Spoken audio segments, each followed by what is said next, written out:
There's the disappearing music bed again. Hello, it's Pastor's Perspective, sponsored by Calvary Chapel, Costa Mesa. Brian Perez here, and we are here till 4 p.m. Pacific time today to talk to you guys about whatever is on your mind. So give us a call at 888-564-6173, 888-564-6173. Hello to all of you listening on the radio as well as watching on Facebook and YouTube. You see the number there on the bottom of the screen, 888-564-6173. Facebook.com/Pastor's Perspective is a great way, not the best way, though, to send us your questions using the messenger feature. We prefer to hear the sound of your voice, so give us a call at 888-564-6173. And if you're on the Bobby Conway 1 Minute Apologist YouTube channel, Bobby just ran out of the room. Man, that was like, whoa. Never seen him run so fast. But he went to turn on YouTube. I guess, yeah, that's it. That's what I forgot to do. Well, okay, so those of you on YouTube will be joining us shortly when Bobby flips the switch there. Oh, wow, look at that. Yeah. Just what's that? Maybe empty chair, like, empty mic. Bobby's kind of, he's kind of been wrestling with a rapture. I think maybe, well, no, he's back. It wasn't the rapture after all. Bobby, we thought that it was definitely pre-trib, that you got just caught up suddenly as you were meditating on. Yes. No, you know what happened is my in-laws just showed up and they brought their dog, and I hate when the dog comes over because it triggers my dog. So I was just having to go and say, look, we're live on the radio right now. Deal with the dogs, basically, was what I had to say. I had to bark at the barkers. Yeah. Well, good. That was good. I was on an international Zoom call today, and there was a dog that kept running through the room. So I know exactly how I feel about that. It's terrible how when that happens. And it wasn't through my room. It wasn't my dog running around. Of course not. No. Barnabas is a good dog. He doesn't do any of those naughty dog things. That's right. So 888-564-6173 is the number to call. We've got Bobby Conway and Brian Broderson here. Brian's normally not here on Wednesdays, but with the high price of gasoline, Brian decided to work an extra day today to earn enough money to fill up his tank. Yeah. Yes. So. And to give John Huang a little more honeymoon time. Yes. He's got a honeymoon COVID date with his wife. They've been on for about a week. Oh, no. Yeah, I think they're pretty much over it, but probably needed a little more of a break. Yeah, so, yeah. Yep. So I thought, How much is gas out in California? Don't ask.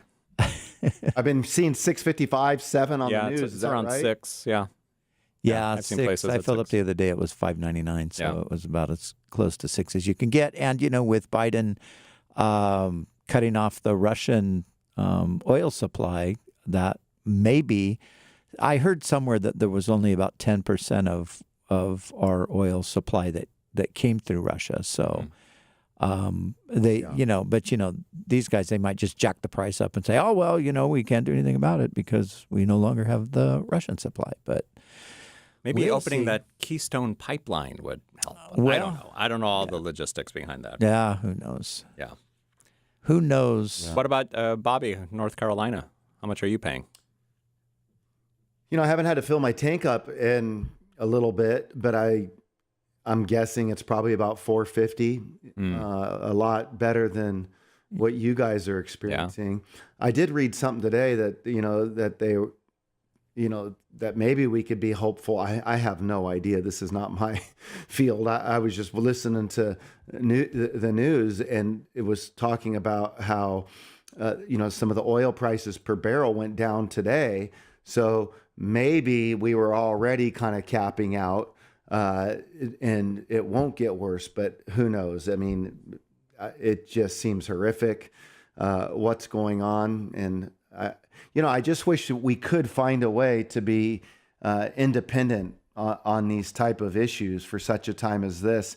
I wonder, watching the Ukrainian-Russian war, what type of issues will be thought about differently 10 years down the road, let's say, between Democrats and Republicans. Like, for example, will we see the need for having the ability to be independent on our energy, or will we see the need to make sure that we keep our military strong and robust?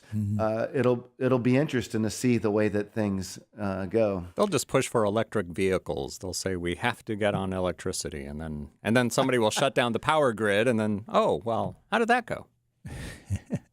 Yeah.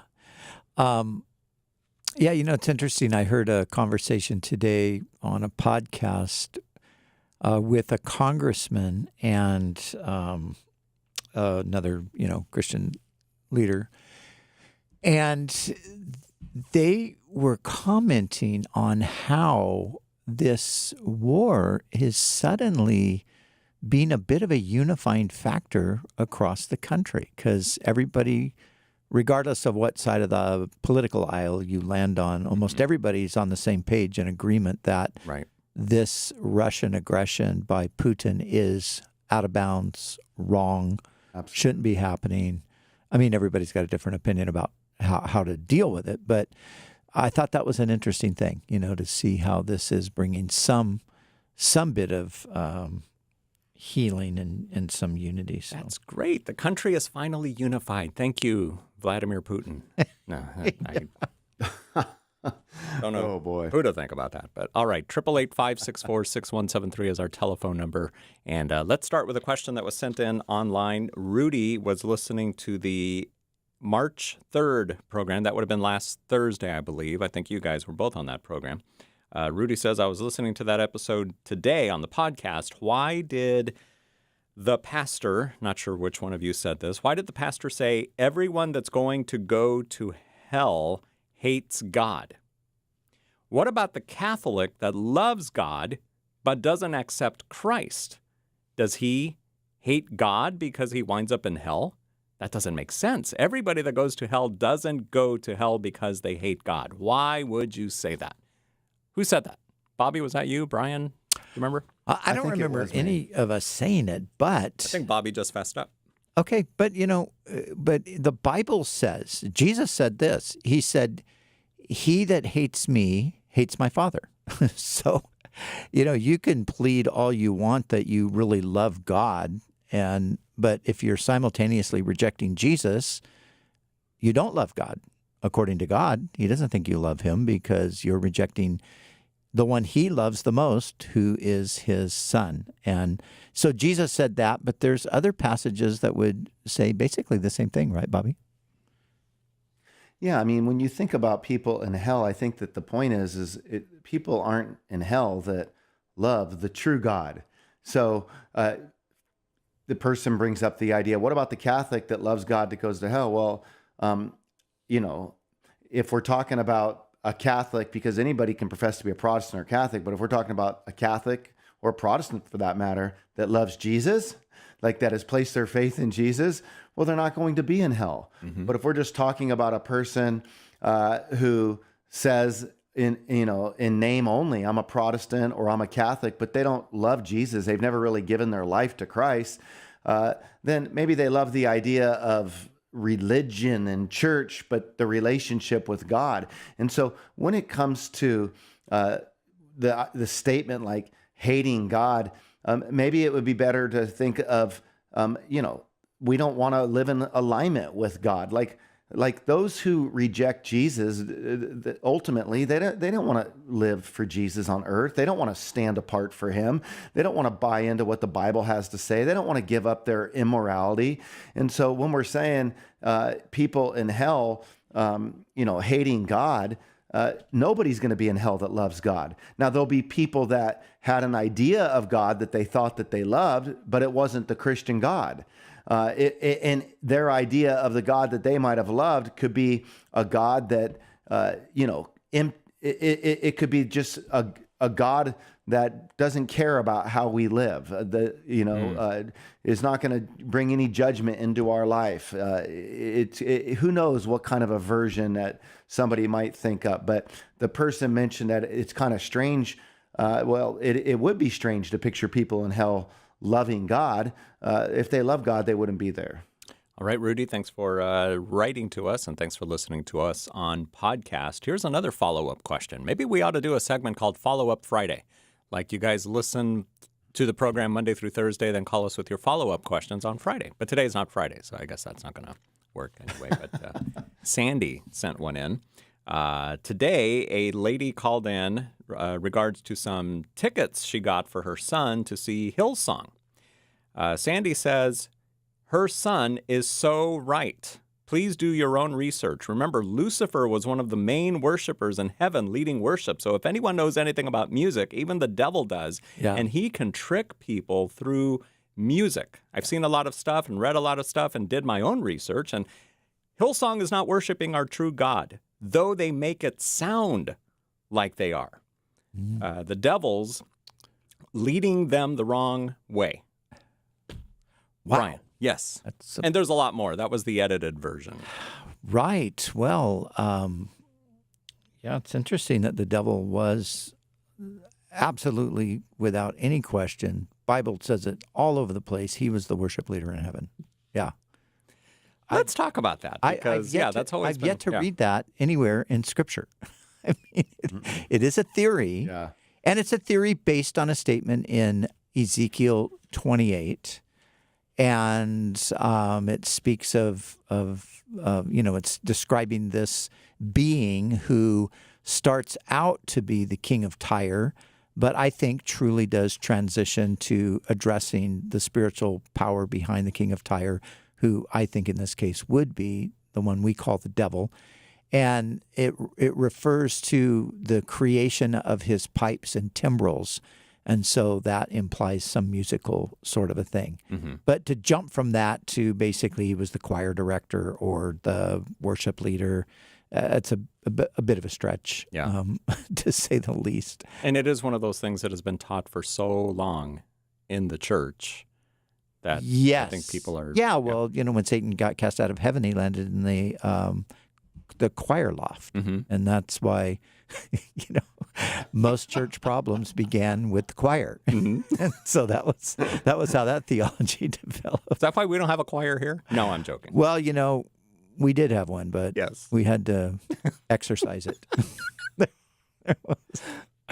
Bobby, any thoughts? No. No. I just laugh at what Brian has to share there. Well, I'm sorry for the young lady that wrote us. I think maybe her research isn't quite well. We don't agree with her research. Mm-hmm. There's all kinds of research out there, right? Yeah. So I think Hillsong's doing a good job musically. I think they're extraordinary. I think they've given some great music to the church. I do think they're worshiping the true God. And so I guess we just have a difference of opinion with a listener. Yep. It happens, believe it or not. 888-564-6173 is our number. Let's do another Facebook one. This is from Emily in California. My question is about interpreting dreams. My now former boyfriend has recently come to faith for his salvation. He was raised as a Jehovah's Witness. He doesn't believe Jesus to be God as well as man. He has recently become very active in reading and praying in the past months, which I'm excited about for him. He's had some dreams since that seem to have had similarities with events that happened soon after that he couldn't have known about. He had a few dreams that he felt had to do with me. I had been or would be dishonest in his dreams or unfaithful in the future if we were to date again. The next day he read Proverbs 5, which he had never read before. He said when he prayed for me, he kept hearing about the Canaanite woman who came to Jesus because her daughter was possessed. He thinks it's God telling him, I have something evil in me. So he broke up with me because he felt like God was telling him this. I disagree with his interpretation, but I prayed that if he was correct for the sake of argument, God would show me the same things. I know spiritual growth is a process and we all make mistakes even when we're seeking God. But what does it sound like he's going on? He feels like whenever he prays for me, he feels like God is telling him that I have some major moral defects. Brian.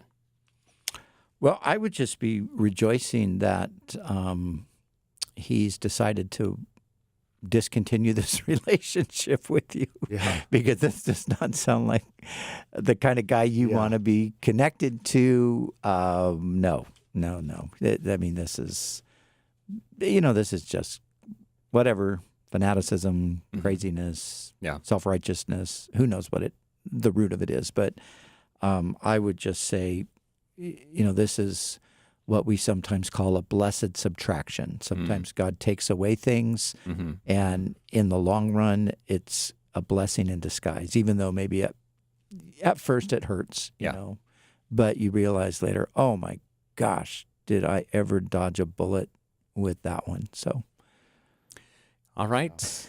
Emily, thanks for sending in your question on facebook.com/pastors. Okay, give the next 3 questions to Bobby, man. I'm here. It's not even my day to be here, and I'm just doing all the work. We're so excited to have you here on a Wednesday. I'm doing all the heavy lifting. right. Bobby's just sitting over there. I don't know what he's doing, twiddling his thumbs. What are you doing over there? But those are good. Those are good answers. I mean, you basically said the same thing. I was going to say, well, I mean, without minimizing her feelings, you can count that a blessing. I mean, there's some delusion here, and stay away and pray for this person. So that was good advice, and I concur, bud. Okay, Bobby, I want to give you a biblical question. I want you to give me a quick overview. I'm finishing up Jonah tonight, and I was deep in study, and then I had to get in my car and drive over here to hang out with you guys. So give me like the 2-minute overview of Jonah from the Bobby Conway Bible commentary. The 1 Minute Apologist, Bobby Conway. Okay, well, Jonah's a prophet in 8th century BC. All we know about Jonah is what we get in the book, except for just one other passage in the Old Testament, and then we have what Jesus says about him in the New Testament. It would be considered that he's a prophet, but he's a reluctant prophet. In chapter 1, we see a man on the run. In chapter 2, we see a man crying out from the pit. In chapter 3, we see Nineveh repenting. And in chapter 4, we see a pity party. I think the most amazing thing about the book of Jonah is the only thing that doesn't obey God in Jonah is the prophet Jonah. The sailors obey him. The wind obeys him. The tree, the vine, the winds, and the fish. Yeah. They all are obedient, but Jonah can't be obedient. You skip the worm. The worm obeyed him too, right? He gnawed at the root of the tree. Now, you know what's funny about you asking me about that, though? Lest you be, too impressed with my quick 1-minute recap. I was going to say that's pretty good. Yeah. Well, I actually read the book of Jonah today because I'm starting a series on it this weekend. Wow. So I was like, you couldn't have asked me a question that I was more fresh on. So for anybody out there in the audience, I can't just, be on call in any book of the Bible like that at any moment. So. Well, I taught chapters 1 and 2 last week, and so finishing up tonight. But the thing that is so fascinating about Jonah is as you mentioned, the reluctant prophet, Jonah, the Assyrians we know were pretty vicious and ferocious, and Jonah just did not want these guys. He wanted them judged. He didn't want to risk any chance that they could be forgiven. And that was basically the motive for him running away from the call of God, because he says, I knew this was going to happen. I knew you were compassionate. Yeah. I knew you were merciful. That's why I didn't want to go on this mission. And, at the very end of the book ends so abruptly, where God just simply says, there's 120,000 people in this city that don't know their right hand from their left. And there's animals. And, basically like Jonah, do you have a heart? Where? And I think it's interesting, though, because I think sometimes, of course, we could do this personally. We can have somebody that's become an enemy, or somebody that's, injured us, or somebody that's done something to us where we don't even want to see them repent. We don't want to see them get right with God. We'd rather just see God judge them. And I think that sometimes, too, with, as a group of Christians, we can look at certain people in society and we can just say, God, just judge those people. We don't need them to repent. We just need them to perish. Mm-hmm. And so we're gonna talk about that attitude tonight. Well, that's good. I think that it's neat to hear that you're doing that. It's true. I mean, a lot of people would have a hard time praying for like a Putin to get saved, right? Yeah. Like as they would for the Assyrian king to repent. Yeah. So you mind if I share a little observation of something that I've been thinking about? Is it about Jonah? No. About Okay. It might fit in anyway, and I'll steal it from you and it might share it. no. Okay. Well, I think you'll appreciate it. It's a little bit of moral philosophy, but I've been thinking about how our ethical theories inform our decision making and worldview. And so I just thought it would be maybe insightful for the audience to consider this. I think we've got three ethical theories at play if we take Russia, the Ukraine, and then the Western world. With Russia, you have Vladimir Putin, who has a Machiavellian ethic. And if you've ever read The Prince, that's an ethic of might makes right. Mm-hmm. And so you can use whatever means you want to achieve the end. So you can lie, you can deceive, you can say things like, hey, we're not going to do any shootings during this period of hours, but it won't matter because it's a Machiavellian ethic. Mm-hmm. Then you have in the Ukraine a deontological ethic, which would be a Kantian duty-based ethic. From their vantage point, we have a duty to them to protect them because they see themselves as part of the West. And so Kant believed, in this duty-based ethic. And then in the West, we're exercising a utilitarian ethic as it relates to no-fly zones, and we're weighing out the consequences. So there's this consequentialism of a Jeremy Bentham or a John Stuart Mill. So what's really interesting is we're in the middle of some kind of a clash of ethics, and then you can have a little bit of a combinational perspective where you could be a duty-based person, but you're utilizing a little bit of utilitarian math here. Mm-hmm. But the interesting thing is that presupposes we know the future versus doing what we do know. Like the future is a reality not yet here. All we can do is act on what we know is right in front of us. Do we have a duty to help? And so I found myself interested because if we're not aware that Putin is a Machiavellian and he's driven by that worldview, then we're not getting the message. Like, in other words, when I hear Ukrainians say, we already began World War III, that's where my mindset goes, that's exactly right. Because we already know what Putin's going to do because he already wants Poland. He already wants other places. So in a utilitarian Western world, we're going to sit here and we're going to wait until we see the destruction being so bad that we have to act.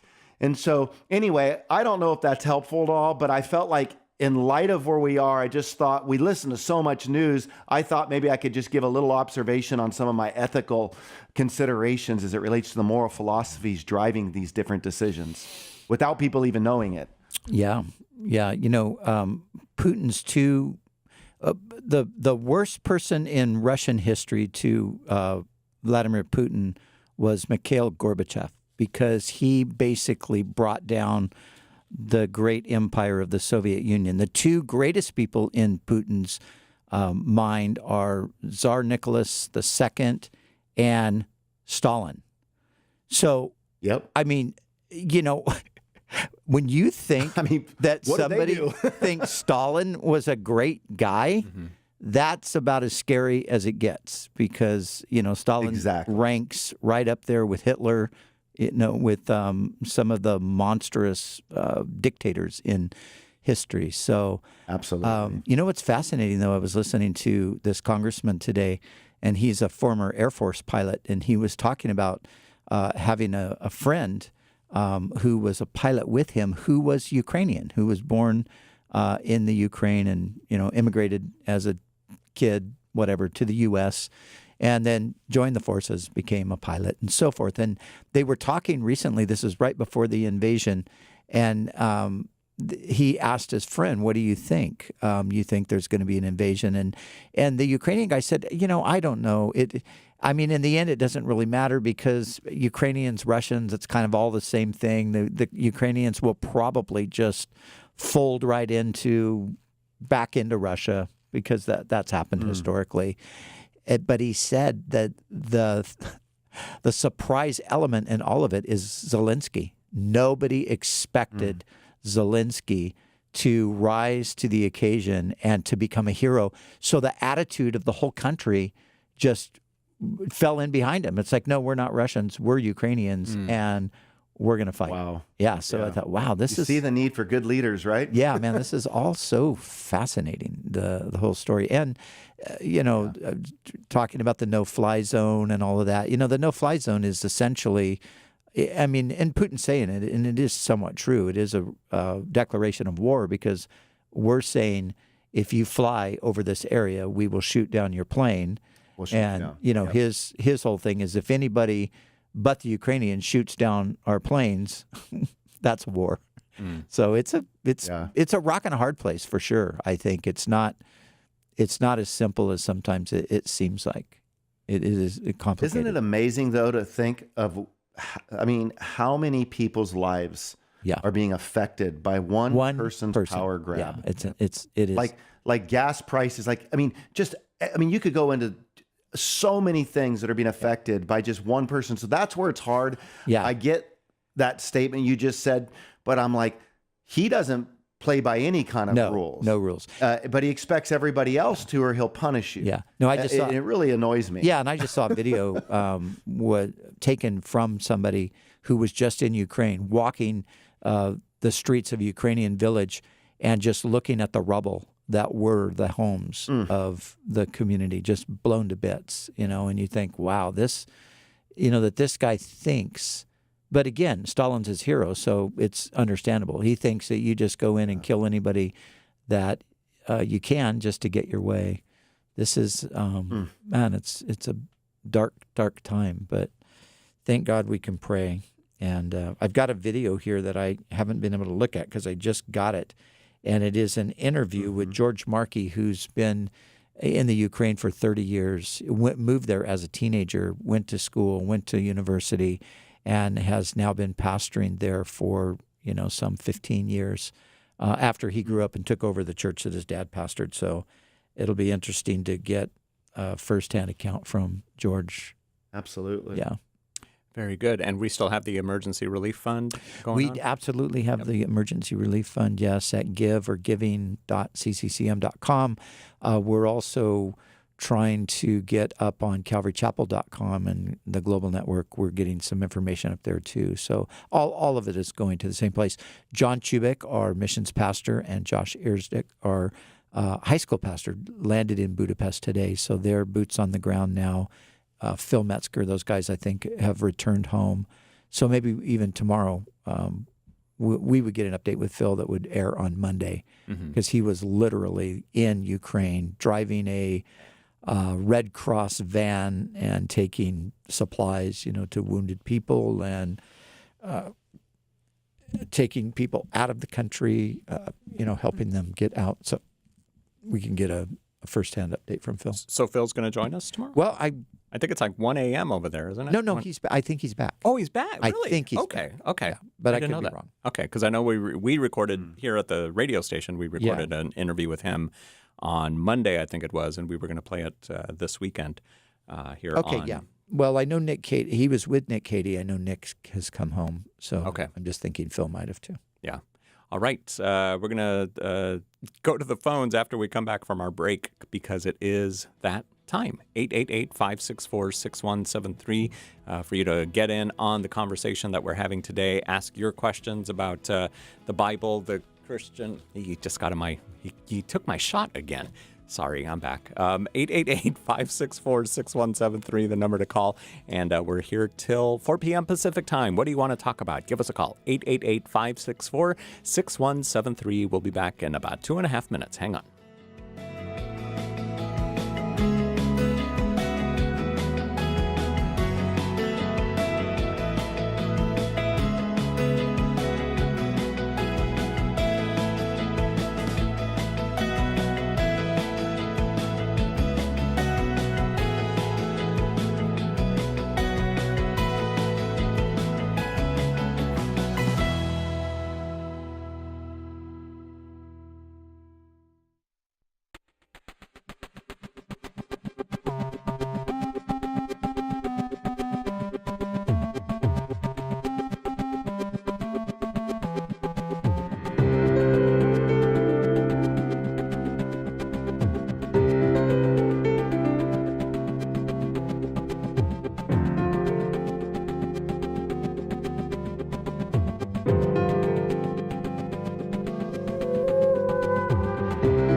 Pastor's Perspective is back. 888-564-6173 is the number to call. My name is Brian Perez, joined in the studio by Brian Broderson, the senior pastor of Calvary Chapel, Costa Mesa in Southern California. You also hear him on the Back to Basics radio program on many of these same radio stations. And on the Bobby Cam, we've got author and apologist Dr. Bobby Conway from the 1 Minute Apologist channel on YouTube. He's also the pastor of Image Church in Charlotte, North Carolina, which meets on Sundays at 4 p.m. 4 p.m. so that Bobby can sleep in on Sunday mornings because he doesn't like to use an alarm, so he sleeps in as late as he wants. Or maybe he just, after he wakes up, he sends a text message to everybody at his church and says, okay, we'll start in an hour. Is that how it works, Bobby? Or do you force yourself to wake up on Sundays? Yeah, hey, now it doesn't matter, right? But we actually meet at 5 p.m. and it's so that you can sleep so in. it gives me an extra hour to sleep. Perfect. So yes. All right, 888-564-6173. Let's begin this segment with Ezekiel in Georgia after Pastor Brian says this. I was telling Brian before, that I got up about 6 and I just thought, Bobby's probably still asleep. It's 9. So I just prayed for you for a little while, that you'd have some energy, be able to get out of bed, get about your day. So it's good to see that you made it. Yeah. My prayers were answered. Okay. Well, hey, I got up at 6:30 a.m. today. I did No pretty way. good. Wow. Wow. Good for you. All right. All right, Ezekiel, what did you want to know today? Greetings to you all, pastors. Good to hear you all. Thank you. Always excited to be on the show and always go home blessed than I came. That's great. To you, the great doctor. I enjoy Pastor Broderson's Back to Basics every day. Please give him a break. Don't want him out. I need him tonight, please. Please, I have 2 questions, if you would. The first one is, what is the origin of race? Black, white, brown? I mean, where did all of that start? I tried to read in the Old Testament, but I couldn't put my finger on any of that, if you can help me with. Sure, and what's your other question? Why did God allow slavery from the beginning in the Old Testament?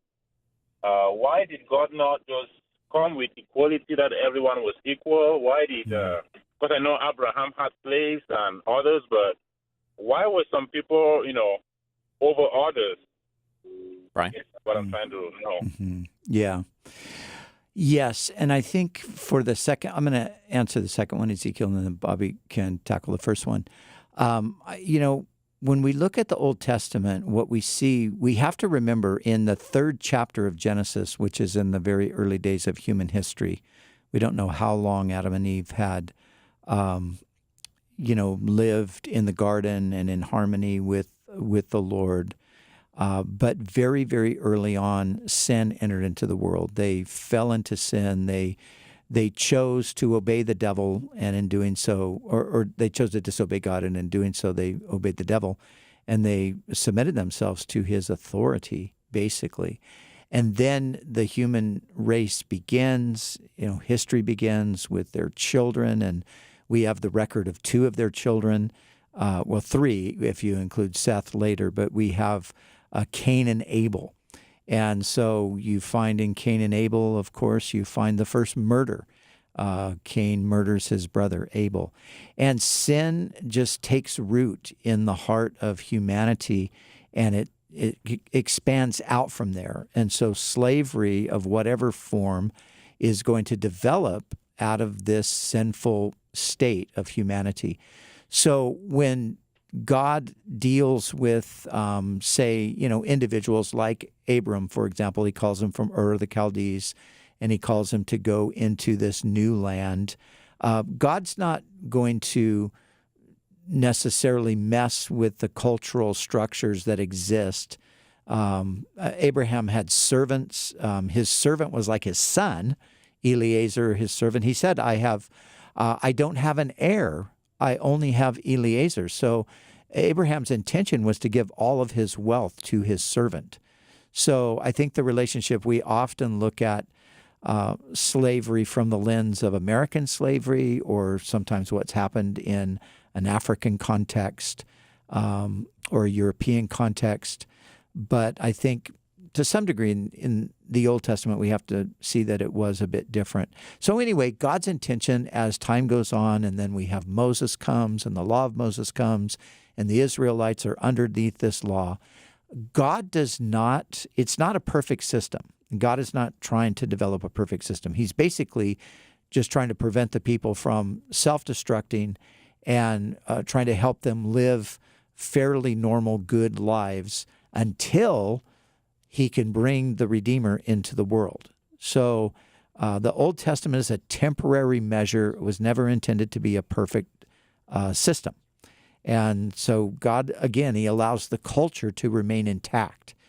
And then when we come to the New Testament, even in the New Testament, there isn't a big push against slavery because that was just one of many issues that were universal at the time. The church had no power to change society or the culture from the top down, but God would build into the Christian gospel a message that would blow slavery up from the inside. And that was love your neighbor, love your brother, love as Jesus loved. And because God would give people a new heart and the ability to do that, that would eventually bring the demise of slavery.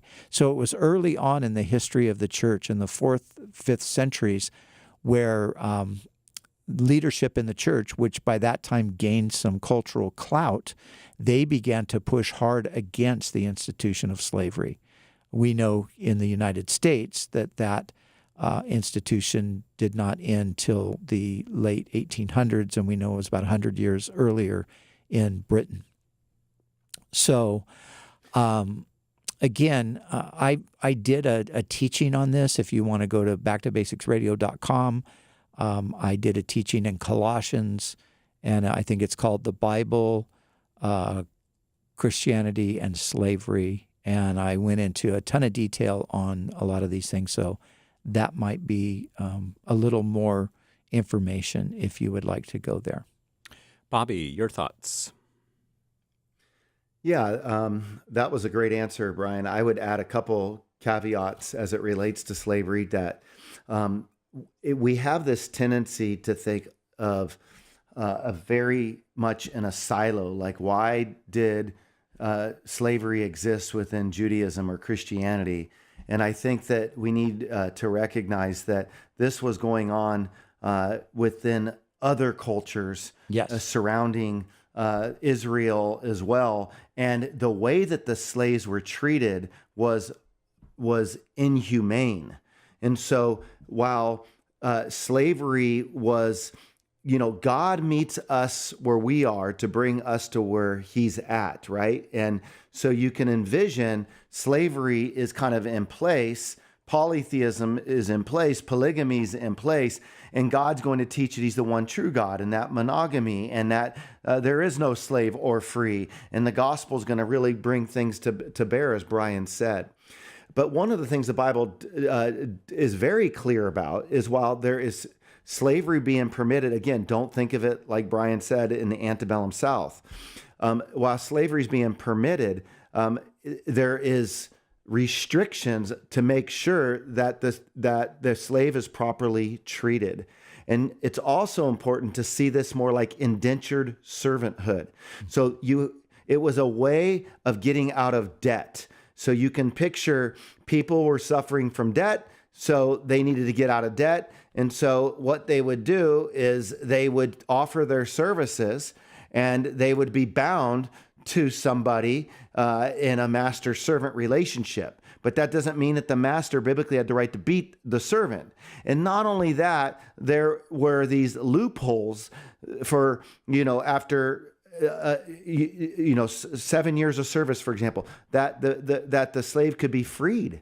But then it was like if the slave wants to stay because he realizes that there's nowhere else to go, then he can commit himself to the master. Now, slave master comes very loaded in our terminology, but you have to understand there were people who actually loved the relationship because they were cared for, they were housed, they were fed, they were provided for, they were the Judeo lifestyle was modeled before them, and so they willingly gave themselves into that. So all that said, the Bible does not tolerate being abusive.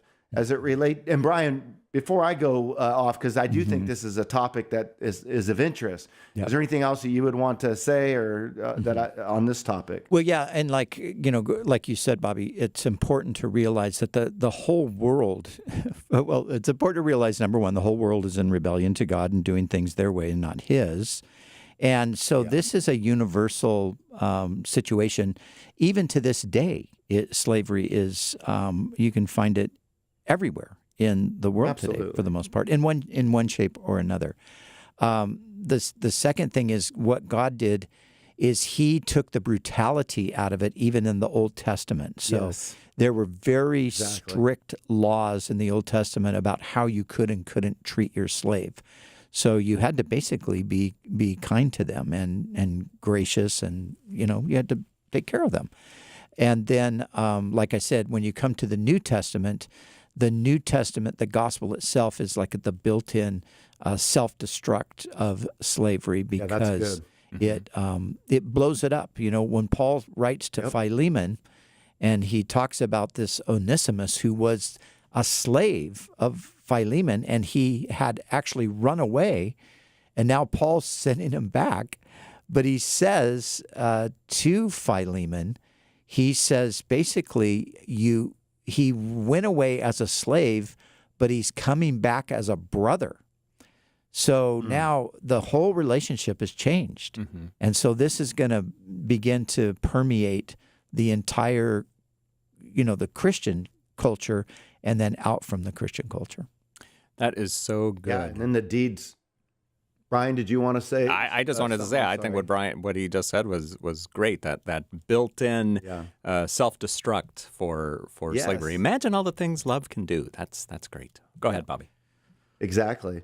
Well, it not only was it built in to properly treat the slaves that you had, but God basically said, I'm going to deal with you if you mistreat them. Yes. So, God expected that. And then when you think about this whole idea that we are slaves of Christ, doulos of Christ, and God is our master. So like Bill and his wife, was it Yvette or Yvonne Bright, had put on the epitaph, Yvonne, on the epitaph of their tombstones, slaves of Christ, doulos of Christ. And, biblically, God is our master and we are slaves. But when you think about being a slave, it's not like you got to unpack it from all of the negative language. Like, in other words, he's such a good master. And what is a slave? It's a servant. We're servants of a good master who wants the best for us. And that same, in the same way that Christ came to serve, that was the way that the master was to be with his servants, to serve, to care, to help them to dig out of debt so that they could get out of that bind that they were in. Yeah, and like you mentioned, antebellum slavery, the slavery that was ended with the Civil War, that was, and it was unfortunately something that Christians engaged in, enslaving others, and in some cases not treating them very well. And that, of course, would just be antithetical to everything that the gospel says. So those who were doing that were not doing it because the Bible said, hey, get a slave. Everybody should have a slave. And if they mess up, beat them. People act like that, like there's a biblical command to have a slave and to brutalize them. There's no such thing. These people were in sin who were behaving this way. They were compromising their own faith. They were contradicting the scriptures and what the scriptures had to say. So there's no biblical justification for that kind of behavior. But Bobby, William Wilberforce, what an example, right? Yeah. Like with the whole way that slavery, to talk about how the gospel demolishes it. Yeah. Like, that statement is alive in William Wilberforce in England, pulling down that whole structure. Yeah. But the crazy thing was it took him about 40 years to actually do it, and shortly after he succeeded, he died. It was like he fought, he fought this tremendous fight. But Bobby, what about the racial diversity among human beings? Where did it start? Yeah.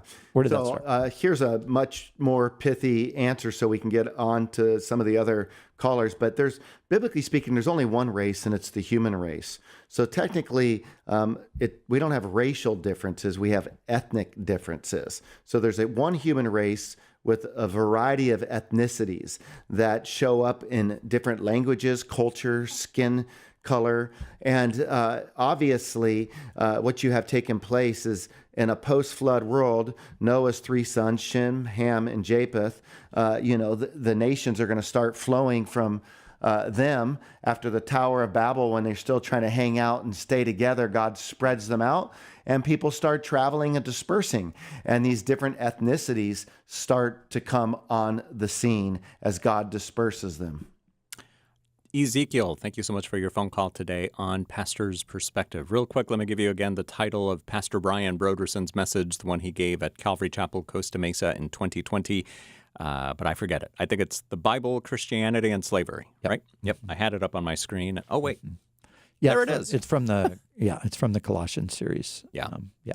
So check that out at backtobasicsradio.com if you want to hear audio. If you want to watch the video from that Sunday morning, you can go to the Calvary Chapel Costa Mesa website, cccm.com. Just do a search for Bible, Christianity, and Slavery. All right, 888-564-6173. Let's talk to Sophia in Canada. How can we help you, Sophia? Oh, hi, everybody. I like you guys' hair. It's full and fluffy. Fluffy hair. You must be, well, yeah, you're listening in Canada, so I guess you're watching online. It's not like that. It goes in, it's a male pattern baldness, and I'm trying to perk him up. Well, that's kind to try to perk him up. That's good. Yes, indeed. How can we help you today? I have a question. I'm going to I write it out, so I'm going to read it. I'm going to do it slowly so you guys can understand. I have an accent. In the Old Testament, you have the name Jehovah and I am, which is Jesus in the New Testament. Christians use Jesus and Jehovah names interchangeably. The question is, who is who? Who is the Father and who is the Son? Well, what are their names? All right. Brian, you could understand Sophia's Canadian accent there? Yeah, so the name of, Yahweh is a better way to pronounce the name of God probably than Jehovah. Although some Bibles, I was reading the NASB the other day, and it was Jehovah was the way they translated it. But I think Yahweh is a better way. And so Yahweh is God's name. It means the one. It means the one who is and was and is to come. It's like means the eternal one or the ever present one. But Jesus or Yeshua is just that name with salvation added onto it. So Yahweh is salvation is what the name Jesus means. So the name is the same for the Father, Son, and Holy Spirit. Jesus was given an earthly name that reflected what God was doing through him, which was saving the world. Bobby? Just out of curiosity, Sophia, by any chance, are you a Jehovah's Witness? I used to be, but not anymore. Okay. Well, good. Okay. And yeah, that's good news. And like I said, I was talking to somebody on Sunday who had also grown up in Kingdom Hall, and I was just thinking as we were talking about even the emphasis of the Kingdom Hall on Jehovah. I mean, they are Jehovah's Witnesses. That's what they're known as. It's a mispronunciation of the name of God. Somebody at some point, I don't know exactly who it was, but it was quite some time ago, they decided, because you only have, Bobby, you can explain this better than me, but you only have, in Hebrew, you only have consonants. You don't have vowels. You have markings that make the vowel sounds.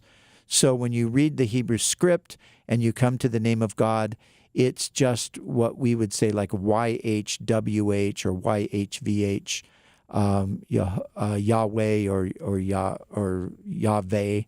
And so somebody had the idea to take the vowels from another Hebrew title for God, Adonai, and to stick them into Yahweh, which came out Yehovah, Yehovah. So, but there was no basis for really doing that. It was just somebody just came up with the idea to do it, and for some people it stuck. Right, Bobby? That's it. Yep, that's it. That's exactly right. I think that you're going to be able to, if as a person who is a Jehovah's Witness, Sophia, and if you're no longer one, I guess my question is you said you're no longer one. Have you become a Christian though? Yes, I'm a Christian for many years now, but I still use the name Jehovah because when I was a teenager, that's the time I was introduced to them, and so it's embedded in my head. When you're younger, things that's introduced to you, it's hard to get rid of. Mm-hmm. And and it's okay. It's not bad to use the name. Like I said, the New American Standard Version of the Bible uses that, or at least the one prior to the newest translation.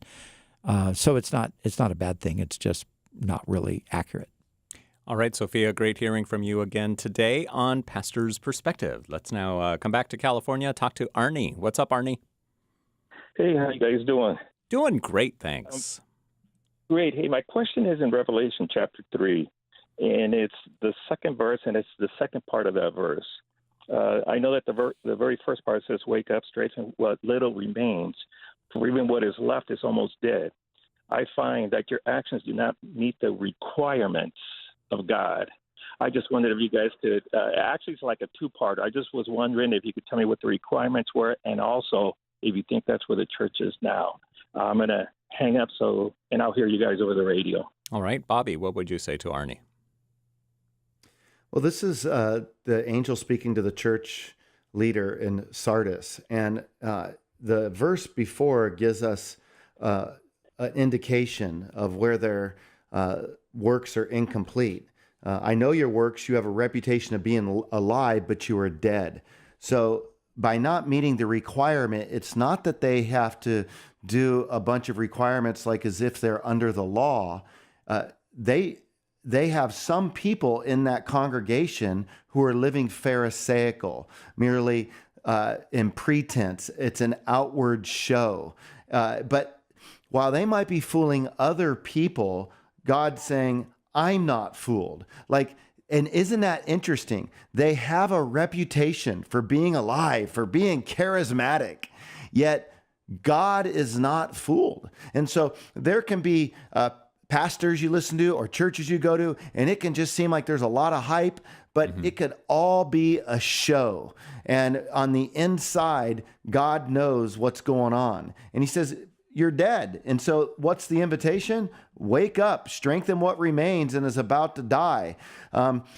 I think there's a couple ways that one could look at it. One might say, you know what? Some of you are living like Pharisees. You've never really repented. You're just putting on a show, and you're about to blaspheme the Spirit, and you're not going to have any more opportunities because you know what the right thing to do is.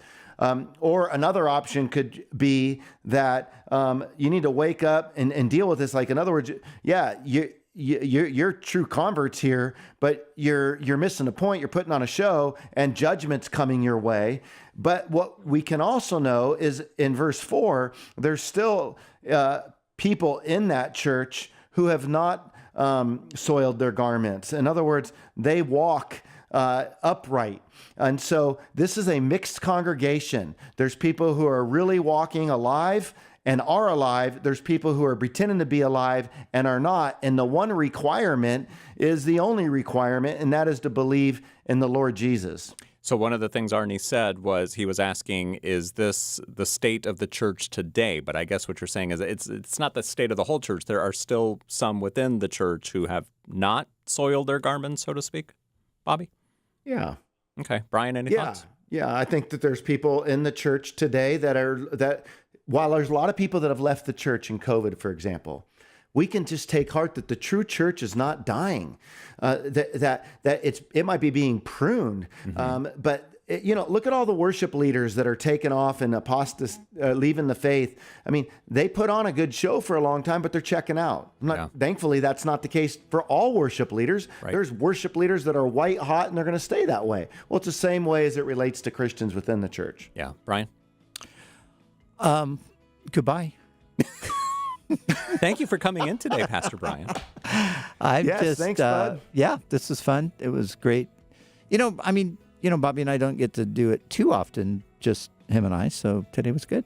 And we'll do it again tomorrow. Yes, we will. Same bat time, same bat channel. Are we allowed to say that, or is that trademarked? I hope not. Hopefully that didn't cost us a whole bunch of money. Adam West died a while back. That's true. We're probably fine. All right, so we will be here tomorrow. It's Thursday tomorrow, so we'll be here from 3 to 5 p.m. Pacific time. If we didn't get to your call today, so sorry. Call us tomorrow. For Brian Broderson and Bobby Conway, I'm Brian Perez. Pastor's Perspective is sponsored by Calvary Chapel, Costa Mesa.